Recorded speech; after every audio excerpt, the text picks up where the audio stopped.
Halo teman-teman, selamat datang di Futato, Football Data and Story. Ketemu lagi di Weekly Match Review dan kali ini aku akan nge-review soal pengalaman nonton pertandingan Derby London yang mempertemukan Setpiece FC versus Red Card FC. Apalagi kalau bukan Arsenal versus Chelsea. Nah, di pertandingan yang sebenarnya itu nggak ada goal open play-nya, tapi menurutku masih menarik kalau kita bahas dari segi out of possession dan skema set piece-nya. Seperti biasa, kita dengerin dulu highlight-nya sebelum masuk ke pembahasan utama. London Derby ini itu berlangsung panas ya dari awal, bukan build up yang santai. Kedua tim itu sama-sama adu high press dengan intensitas yang tinggi. Arsenal itu agresif, ganggu build up-nya Chelsea, sedangkan Chelsea itu fokus untuk potong bola di tengah. Walaupun secara statistik Chelsea itu unggul secara penguasaan bola atau possession, tapi mereka itu masih kesulitan nembus pertahanannya Arsenal yang compact. Nggak bisa ngandelin open play, akhirnya gol itu baru tercipta di menit ke-21 lewat kombinasi Gabriel dan Saliba. 1-0 Arsenal memimpin. Kemudian Chelsea itu terus menyerang dan akhirnya gol itu tercipta lewat skema set piece juga. 1-1 own goal dari Hincapie. Tapi di babak kedua, Arsenal itu masih lebih klinis kalau soal set piece. Dan akhirnya mereka itu kembali unggul lewat headernya Jurrien Timber. 2-1 Arsenal memimpin. Chelsea yang coba untuk balikan keadaan ternyata malah kena kartu merah setelah Pedro Neto men-tackle Martinelli. Kalah jumlah pemain, Chelsea gak bisa ngejar skor hingga di menit akhir. 2-1 London is red. Nah, sekarang kita masuk ke pembahasan utama dan seperti biasa kita mulai dari starting line-up-nya dulu nih. Kedua tim ini sama-sama pakai formasi 4-2-3-1 untuk fase possession-nya. Arsenal itu masih pakai trio yang sama ya, yaitu ada Trossard, Gyökeres, sama Saka. Di tengahnya ada Eze yang menopang sebagai attacking midfielder. Pemilihan ini menurutku itu memang dipilih untuk bermain yang nggak terlalu possession, agak sedikit direct untuk mengincar counter lewat Gyökeres sama Eze. Sedangkan untuk double pivotnya masih pakai Rice sama Zubimendi buat pressing dan potong serangan.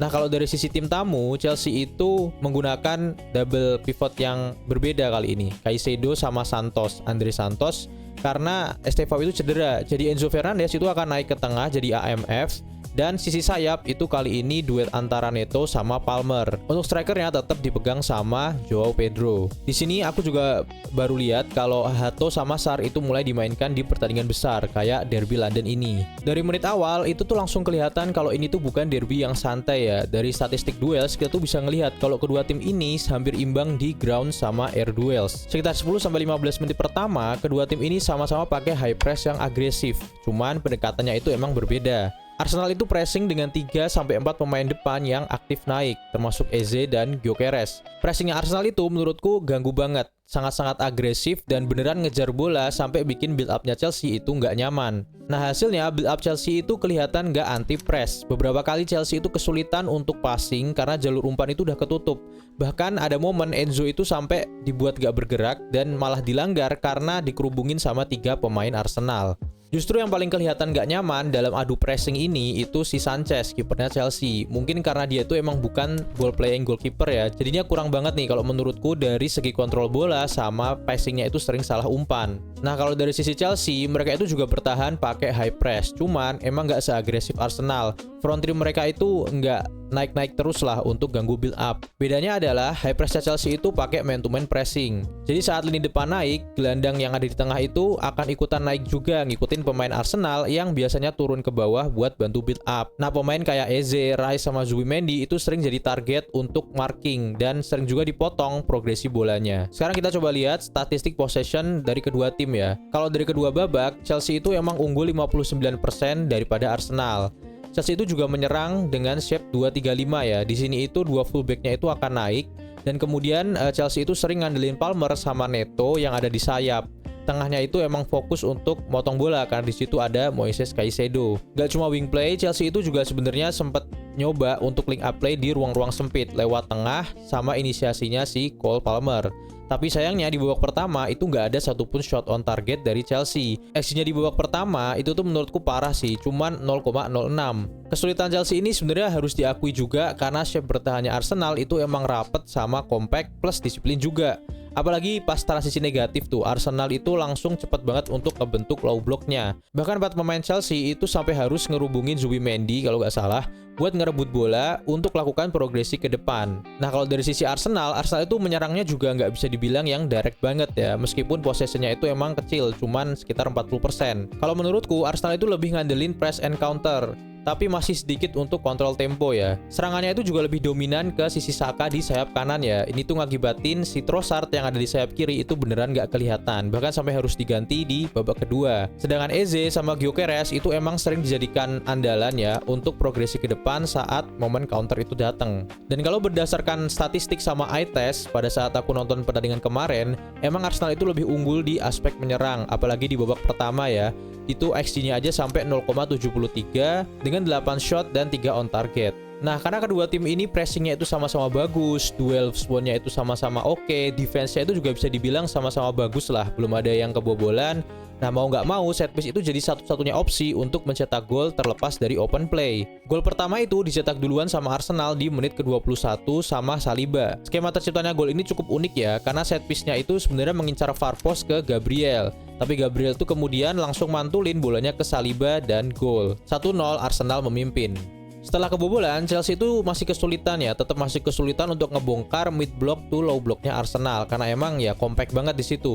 Progresinya Chelsea itu beneran gak jalan, meskipun yang sudah aku bilang tadi, Chelsea itu udah pakai segala cara, kayak misalkan wing play, crossing, sama true pass. Alhasil Chelsea itu juga ngandelin set piece di laga ini. Di menit 45+2 sebelum halftime, Chelsea itu berhasil ngegolin lewat set piece yang diambil sama Reece James.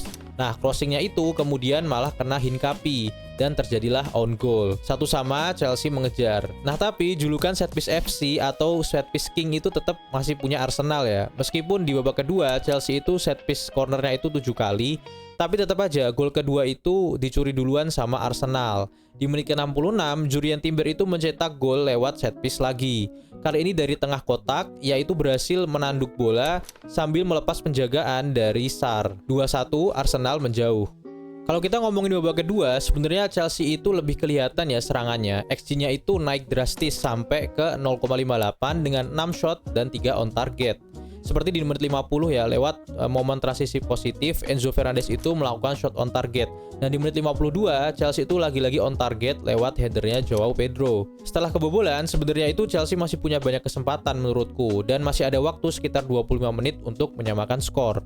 Tapi di menit 69, si Pedro Neto itu malah melakukan tackle ke Martinelli untuk mencegah momen counter attack.